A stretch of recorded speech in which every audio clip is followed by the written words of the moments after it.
Portugal português de novo consigo. Quando se fala em património mundial, pensamos de imediato em centros históricos ou monumentos, mas não é assim. Há também o património natural e Portugal faz parte da lista mundial, com 4 locais que a Unesco quer preservar. É deste património valioso que vamos falar hoje. No estúdio tenho o Presidente da Câmara Municipal de Peso da Régua, Nuno Gonçalves, o Presidente de Vila Nova de Foscoa, Emílio Mesquita, e Carlos Pereira, Presidente da Câmara Municipal de Santana, na Madeira. Vou começar por te perguntar rapidamente se é um privilégio e uma responsabilidade terem um património mundial nas vossas mãos. É naturalmente um privilégio, é uma responsabilidade muito grande. De facto, é uma honra poder pertencer a um património mundial. E para nós, naturalmente, como autarcas, temos a responsabilidade de conduzir o nosso território dentro desse património mundial. Eu penso que, de facto, aquele a que eu pertenço é único no mundo e, de facto, distingue a nossa região como uma região que é procurada por todo o mundo. Vou perguntar, Nuno Gonçalves, é que se, por exemplo, a região vinheteira do Alto Douro é também um polo de atração para os turistas. É de facto. Além de ser a sobrevivência também das populações locais, não é? Também, não é? Vivem principalmente do vinho, não é? Da vitivinicultura. É de facto, mas antes disso gostaria de lhe dizer que o nosso património, aquele que aqui está em causa, não é propriamente um património natural que foi assumido pela Unesco como um património cultural evolutivo vivo. Isto porquê? Porque, de facto, fomos considerados património mundial, porque a nossa paisagem foi transformada pelo homem, e, portanto, há um misto daquilo que é o património natural e a transformação que ela sofreu.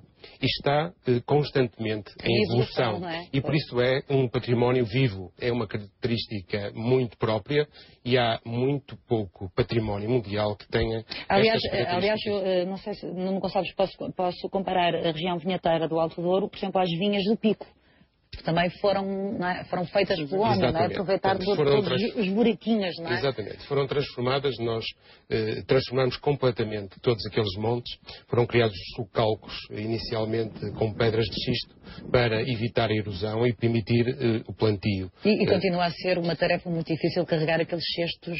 Continua a ser uma tarefa difícil, árdua. Tem, no fundo, havido uma evolução tecnológica, tem havido evolução ao nível da forma de plantar a vinha, mas tem havido sempre um cuidado de preservar aquilo que é a imagem daquela região.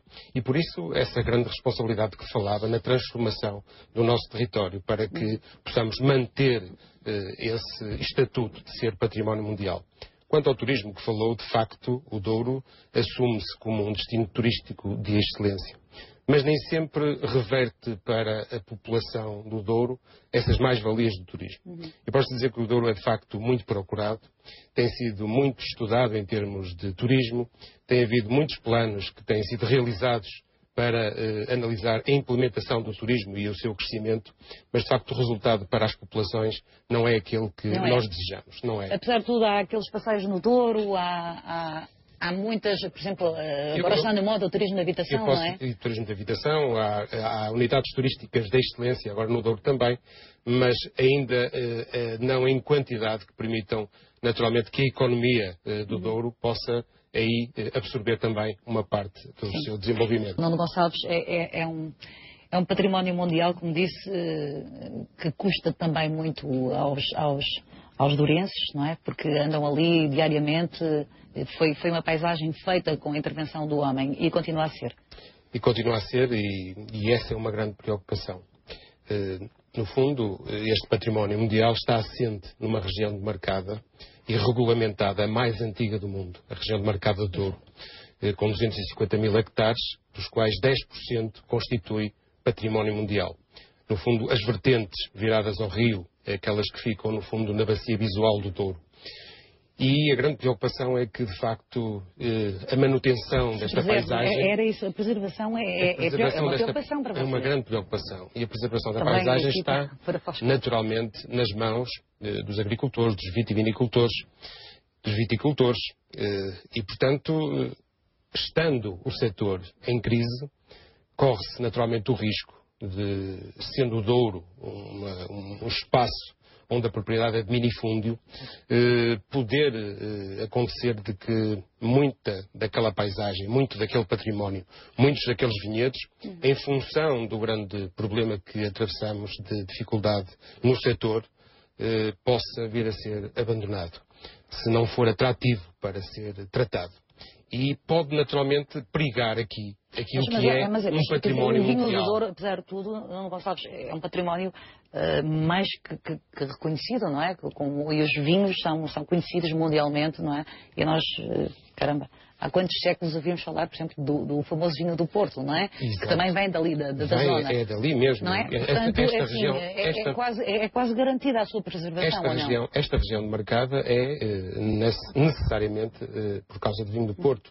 É dentro desta região demarcada que ele pode ser produzido.